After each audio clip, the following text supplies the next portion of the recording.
কুমড়োর বড়ি বিক্রি করে খরচ ছাড়াই বছরে 1.5 লাখ টাকা আয় করছেন নারীরা। আমার ছেলে মেয়ে এদের আমি লেখাপড়া শিখাইছি কুমড়া বড়ির ব্যবসা করে।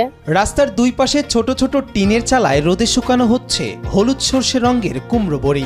রাতে ভেজানো ডাল মেশিনে ভাঙিয়ে সেই ডালে পানি, কালো জিরা ও অন্যান্য মশলা মিশিয়ে মাখিয়ে নিচ্ছেন কেউ কেউ টিনের চালে গুটি গুটি করে দিচ্ছেন কুমড়োর বড়ি। কুমড়োর বড়ি তৈরির এই দৃশ্য নাটোরের সিংড়া উপজেলার কলম ইউনিয়নের পুন্ডরী গ্রামের। এই গ্রামের 8 জন নারী উদ্যোক্তা বাণিজ্যিকভাবে কুমড়ো বড়ি তৈরি করছেন 5 থেকে 6 বছর ধরে। শীতের 4 থেকে 5 মাস কুমড়ো বড়ি তৈরি করে সংসারে বাড়তি আয় করছেন তারা।